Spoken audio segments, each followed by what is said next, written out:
to go? Okay, we're rolling now. So, Prasun, can you give me your name and your title as refers to this 2003 mission? My name is Prasun Desai, and I am the technical lead on the 2000 Mars Exploration Rover Lander mission that NASA Langley is supporting JPL and NASA for performing. Okay, so that's a 2003 Exploration Lander Rover mission? Yes, in 2003 of June and July we'll be launching 2 landers to go to Mars, which will arrive in January and February of 2004.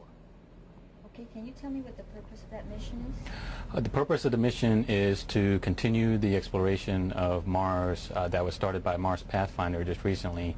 The configuration is very similar to Pathfinder, except we will have a larger rover now which could go to longer distances and do more science on the surface to be able to characterize rocks, mineralogy, soil samples, testing of those particles. NASA Langley is supporting the entry, descent, and landing portion of the Mars 2003 lander. So when the lander arrives at Mars, and we'll be helping to characterize how it flies through the atmosphere as it descends and finally lands on the surface. The areas Langley's will try to support is the defining the aerodynamics around the capsule as it descends, and understanding the performance characteristics of the parachute. That is, how is the parachute going to behave. The technical challenges really would be to understand how the higher mass or a bigger rover will affect how the capsule will fly, and how the parachute will wobble coming down. And so we're trying to design the system so that everything is stable and we get the performance we're looking for to land this on the surface. Okay, and let's talk about the parachute tests. Why is Langley uniquely qualified to support? Let's not talk about parachute tests only. Let's talk about Langley's capabilities, and why is Langley uniquely qualified to support JPL in this aspect of the mission? Langley is an aerodynamic center, so we have a long history of expertise in characterizing how vehicles fly through the atmosphere, be it at Earth or at Mars. Langley has supported this role for the Viking missions way back 25 years ago when we went to Mars the first time to send a lander down to the surface. Recently, when Mars Pathfinder went, Langley also supported doing the aerodynamics for the capsule, and we're doing the same type of role for the 2003 Mars lander. Because of that expertise, we have an understanding of what is needed to in terms of analysis that we have to perform to understand the motion of the capsule as it comes through. Parachutes are similar, that they will be flying in the atmosphere, so because we have that expertise and the wind tunnel facilities here, we are using them to help characterize how parachutes would behave as they descend. Great. And you know, what are the challenges, you know, in terms of just doing this parachute design and test and everything? Big challenges is just trying to get the whole the work completed in a small amount of time. We have to design parachutes. Obviously, we can't have the entire size of the parachute fit into the smaller wind tunnel here, so we have to go with a small scale size of the parachute. So we have to make sure that when we shrink the parachute to be able to fit in the wind tunnel, it has the appropriate characteristics that a big parachute, when it's full scale, will have. So that would be the biggest aspect, that we want to make sure that the dimensions that we reduce the parachute still behave the same way as for a full-scale parachute.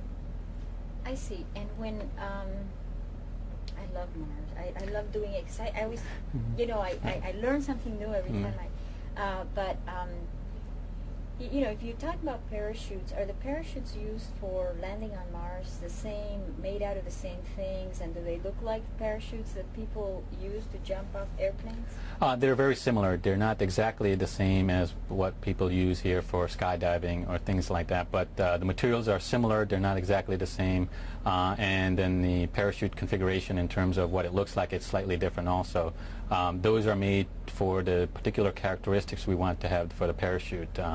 We would choose one design over the other. If we want more drag to help us slow down, we would use one configuration. If we want more stability, that is, it doesn't wobble very much, we would use another configuration. But if you look at it from a simple viewpoint, it's very similar to all the parachutes that people are familiar with. let's go back and talk about the different. Let's talk about the dimensions. How big the parachutes are that are going to land the rover. That is going to land the rover on Mars. The parachute size is about 45 feet in diameter or wide, and about 100 feet long. The parachute itself, the top part is the fabric, but then we have the lines that hold the capsule underneath that, and those lines are fairly long, and we're talking about maybe 100 feet from end to end long in terms of the actual size that will be flying on Mars. Okay. Yeah. Can you tell me, maybe I'll shift gears and you throw a different question and Okay. come back to that. All right. Okay.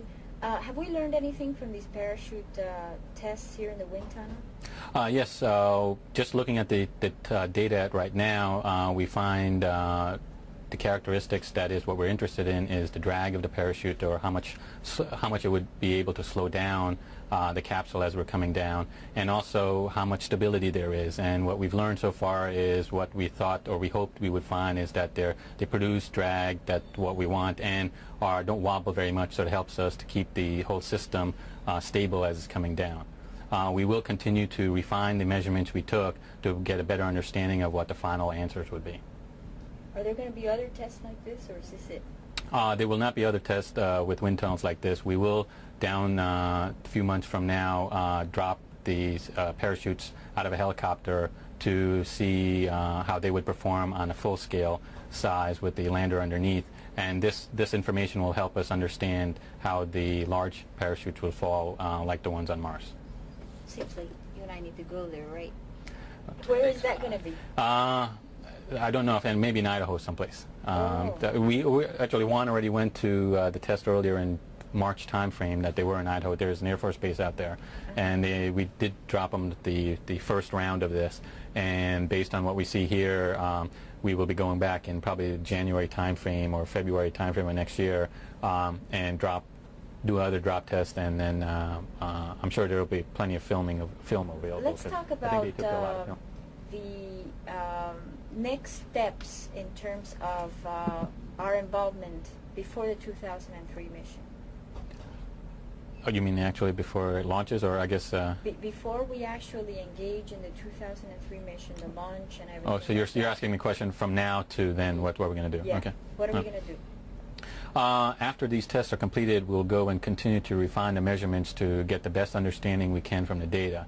That data will be used to perform simulation work where we'll actually simulate how the parachute would fall and how the capsule will fall, and do the entire flight of the capsule from as it arrives to Mars and lands on the surface. So we will be doing analysis like that to help mature the design of this lander until we actually launch it in June and July of 2003. Have the tests that we're conducting, have been conducting at Langley, change your perspective of what we need to do with these parachutes in the future? That is still something that we haven't really given a lot of thought to yet. I think once we look at the data and have a little more time to think about that after these tests, that would give us more information on what the next course of action would be for other missions that we may do in the future.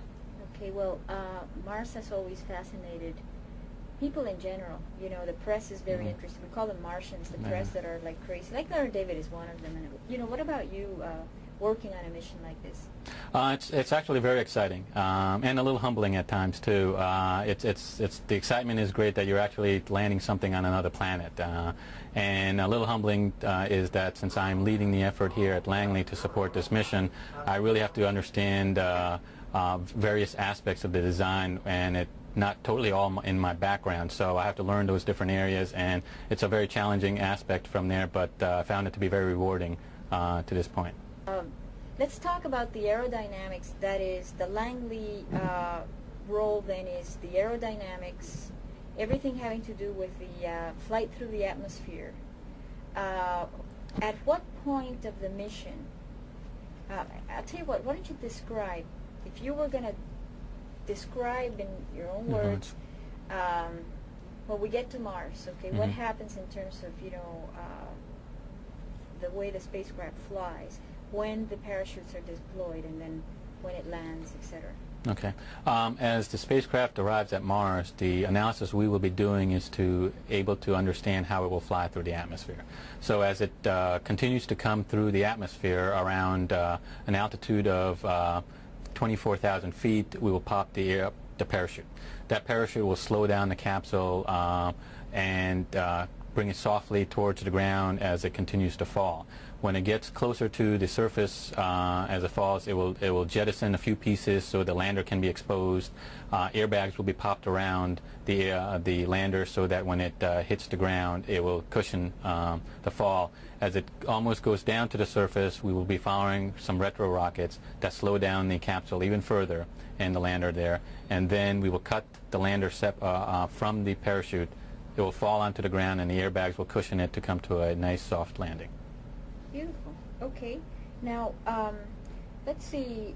You know, I asked you everything that I had plans to ask you, but I'd like for you to tell me something that you feel is important about the 2003 mission or the exploration of Mars in general itself.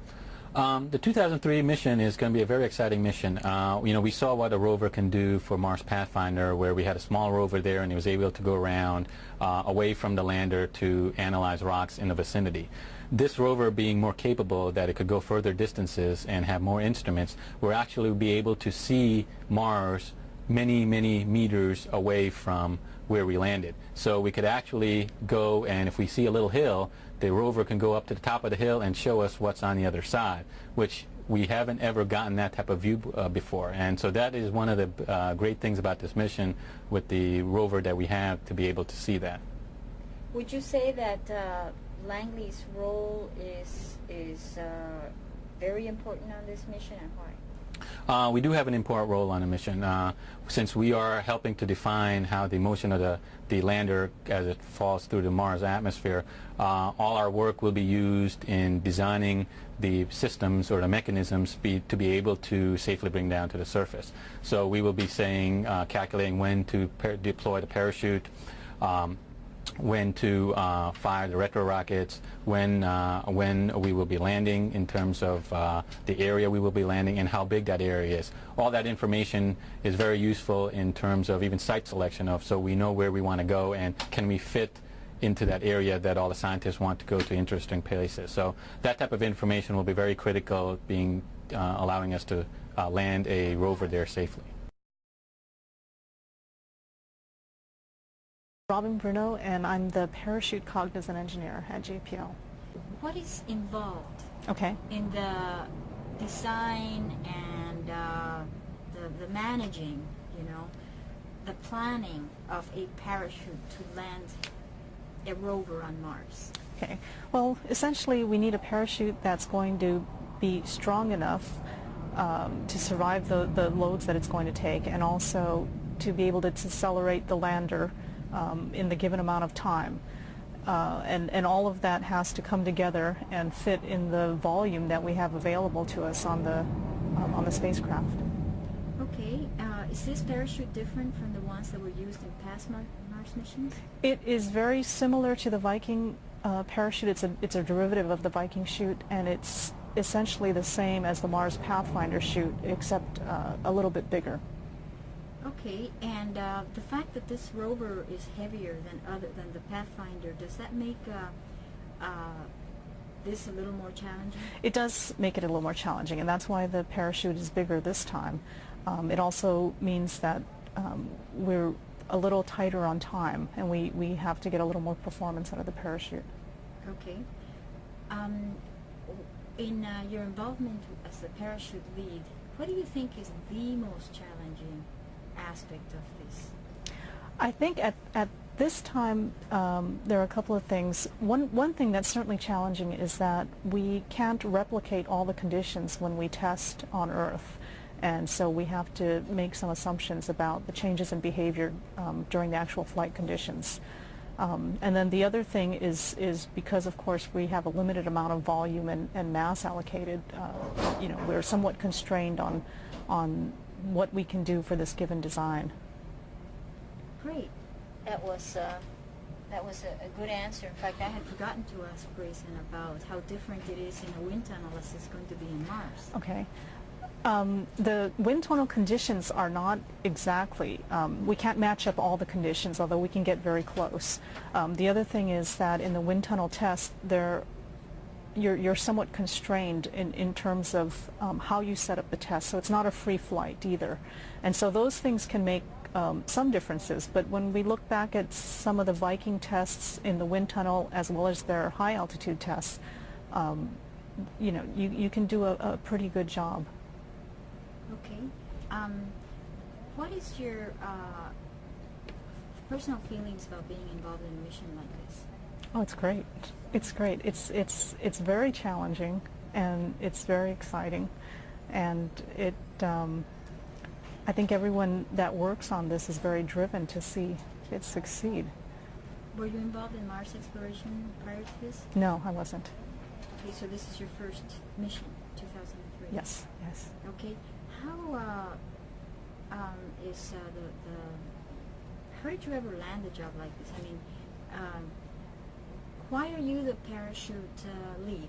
Are you an aerospace engineer? I'm actually a structural engineer. Gosh, that was almost when the project came to be. They did need to staff up very quickly, and this was one of the jobs that was open and made available to me, and I guess of the few that I had to select from, it's very different, and so it sounded interesting because it's such a different kind of job to do. I mean, people, you know, there are not a lot of people who do parachutes. Are you going to be involved in future missions to Mars? It's possible. I'm not particularly planning on it, but it's a possibility. Are other missions to Mars planning to use parachutes? Yes. Well, the next lander, as far as I understand, is planning to use a parachute. They probably won't do it the exact same way. Is that the 2007? Yes, yes. So you might be the parachute lady for that too? Not likely. I would imagine I'd want to do something different next time around. Okay. Is there anything that you would like to add to, you personally want to add to the challenges involved in this job, for example? Gosh. Or the exciting things about? I mean, it's still, in general, any of the exploration programs are still kind of amazing. I mean, that, you know, that we can do these things. The challenges, I think the personal challenges are, you know, trying to work within your constraints, which can be anything from a technical, you know, constraint or schedule or any of those things, and make sure that everything happens in the allotted time. There are certainly some additional challenges on the parachute job because it's a difficult thing to understand fully. We don't, you know, we can't analyze it the same way we analyze other structures, and we can't test it not test it properly, but we can't match everything in our tests. And we rely a lot on the old Viking data to help us understand the behavior. So I think the main constraints are it's a little bit more difficult to analyze in some things and difficult to test. The wind tunnel test is important because it's one of the ways that we can get closest to the actual flight conditions and understand the parachute behavior. It's not exact, but we can match up many of the parameters that are involved and get a better understanding of essentially the parachute drag and the stability of it. Okay, so is this going to help you choose what type of parachute is going to be used? Not exactly. We have a chute that's our baseline design right now, and we are testing other chutes to get an understanding of the trends that we'll see when we make certain changes. And we'll know that if we need to go to one of those or need to make an adjustment in what's currently the planned chute design, we'll have an understanding of how those changes will behave. Yes. In 2003 of June and July, we'll be launching 2 landers to go to Mars, which will arrive in January and February of 2004. Okay, can you tell me what the purpose of that mission is? The purpose of the mission is to continue the exploration of Mars that was started by Mars Pathfinder just recently.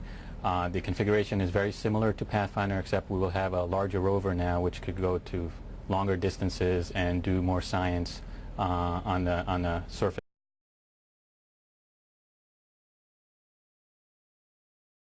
Good to go? Okay, we're rolling now. So, Prasun, can you give me your name and your title as refers to this 2003 mission? My name is Prasun Desai, and I'm the technical lead on the 2000 Mars Exploration Rover Lander mission that NASA Langley is supporting JPL and NASA for performing. Okay, so that's a 2003 exploration lander rover? And understanding the performance characteristics of the parachute. That is, how is the parachute going to behave? The technical challenges really would be to understand how the higher mass or a bigger rover will affect how the capsule will fly and how the parachute will wobble coming down. And so we're trying to design the system so that everything is stable and we get the performance we're looking for to land this on the surface. Okay. This, to be able to characterize rocks, mineralogy, soil samples, testing of those particles. NASA Langley is supporting the entry, descent, and landing portion of the Mars 2003 lander. So when the lander arrives at Mars, and we'll be helping to characterize how it flies through the atmosphere as it descends and finally lands on the surface. The areas Langley's will try to support is the defining the aerodynamics around the capsule as it descends. And let's talk about the parachute tests. Why is Langley uniquely qualified to support? Let's not talk about parachute tests only. Let's talk about Langley's capabilities and why is Langley uniquely qualified to support JPL in this aspect of the mission? Langley is an aerodynamic center, so we have a long history of expertise in characterizing how vehicles fly through the atmosphere, be it at Earth or at Mars. Langley has